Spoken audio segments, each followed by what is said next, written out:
you close your eyes, you go off into another dimension, into a bunch of different dimensions. And the first thing that I saw, I closed my eyes and, you see the sacred geometry and things like that. I saw a lot of eyes, fangs, vines, things like that. But there was one moment where there was like a light that started forming. And the light got huge and I got enveloped by the light. And it was like I was looking into the sun. Physically, my eyes felt like I was looking into the sun, so much so that I had to open up my eyes and I realized, no, I'm in a dark room in a house where everybody's, on ayahuasca. Wow. And I talked to this other documentarian from Little Saints and he goes, yeah, that's the light. Even on mushrooms, you can see that.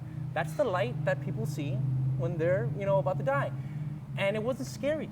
It was comforting. You felt the love of the universe. Like you felt that just our existence itself, whether things are going wrong or things are going right, you feel the love of the universe. You feel the connection, the actual connection. And it made me feel comfortable. I actually saw monsters and demon-looking things too that I think were my demons, but I wasn't scared off by them. They were so meek. They were like asking for like sympathy. And, you realize how meek and weak your demons are. And I went there actually to confront a bunch of weaknesses, find out why I have these flaws, why I do certain things wrong. But what I found was my strength. I was smiling, I was laughing. I didn't purge. I drank 3 cups of it. I'm such a raver. I was like, no, I need another one. I didn't purge at all, man. I mean, what you experienced when you did it? Well, I didn't do ayahuasca. I smoked DMT, right. Which is the same. It is the same high. It's just shorter. It's just an 8-hour trip in 10 minutes. Right. And man, I did it maybe 9 times. And the one thing, I saw so many things. I mean, it would take forever to really break down what it all meant to me. But overall, I came back knowing that there is a higher power. Mm-hmm. If you want to call him God or Muhammad or whatever, Allah, what's his name? It all comes from the same thing. They just name it different things. It's not a bearded man in the sky. Right. It's like a super intelligent ocean, and we're all just water molecules. Exactly. In it. We're part of it. Yes. It's part of us. Yeah. It's like this is a little hobby, this dimension, and every now and then we dip in, and like this is like a movie. Like we put in a DVD, and it has an infinite amount of alternate endings, and every millisecond you are changing alternate endings based on your frequency. And that's the game, and that's the DVD you put in. And then when you wake up, you're like, oh, damn. Either you want to do it again, or maybe you don't want to do it again, and you just want to stay on the other side. Right. That's what I got from it. Well, I mean, I've told my friends, I'm like, if you do the ayahuasca, and I've done the DMT too, and it's the exact same high, just shorter. So, I mean, I said, you'll believe in God. And it's funny because whatever it is you're communicating with has a kind of sense of humor during the high, right? Did you feel it had kind of a humor? I felt moments where it was kind of like humor and playful. A lot of love. I don't know about, I'm not sure if I had playful. The one thing I learned is I couldn't get through without, with the DMT, it was everyone gets the light show. Right. There's no way I created that in my head. It's the most amazing geometrical pattern, right. Light show, bright. Everybody gets that. No, you can't escape that. But to get beyond that and to really discover yourself or acquire more clues as to what this life is all about, to get through the light show, you have to have 0 negative vibrations. You have to have 100% courage. So if you're about to experience DMT, you have to. If you're a little shaky, a little nervous, it's still going to be good. You're still going to get that crazy light show, and then you're going to come back, and then you're going to say, wait maybe 20 minutes, 30 minutes, and do it again. And if you have total courage, then you'll bust through that light show and really fall into like this dimension that represents and reflects who you are. It's really, you come back and you know there's no way that this entire universe or multiverse isn't like scientifically connected. Right. It's all connected like an electromagnetic energy which right. runs through everything. That's the power. That electric, because we're all electric. I mean, my muscles aren't doing this. Right. There's an electrical power surge that's doing that. Well, and I was just, because science is actually making me believe in God more. And now these psychedelic experiences, are kind of like validating, solidifying things, because we're all seeing a lot of the same things. And you can see that you're seeing, like you said, it's not just I'm making this up in my head. My head's an antenna that's getting a signal that's outside of us. But, I'm going through this new age spiritual thing now, and it's actually making me better as an individual, because I don't have that anxiety of dying that we all carry around, because we know that we'd be just going back into something that's beautiful and loving.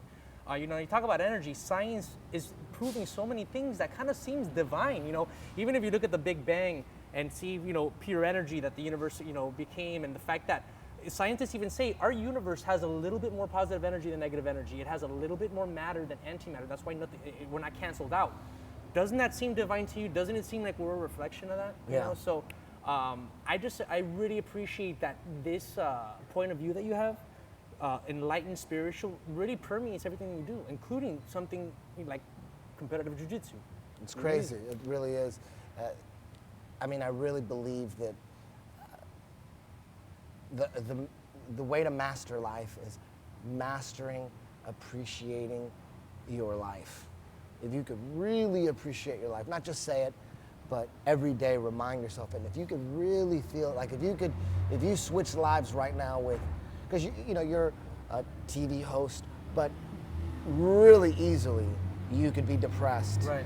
You can be this guy who wants more. I want to be in movies, and I'm depressed, and start doing heroin and just fall apart like all these other celebrities. Everybody just wants more, and they want more. And but if you can actually feel like you switch lives right now, like your consciousness switched with some refugee that lives in a favela in Brazil, and he just wakes up and he's you, how would he feel about his life? If you could feel like that, then you wouldn't want anything more. You'd be like, oh my God, I'm on TV, I got a car, I have my own apartment, oh my God. But you don't feel that way. You feel like, man, I don't know what I'm gonna do.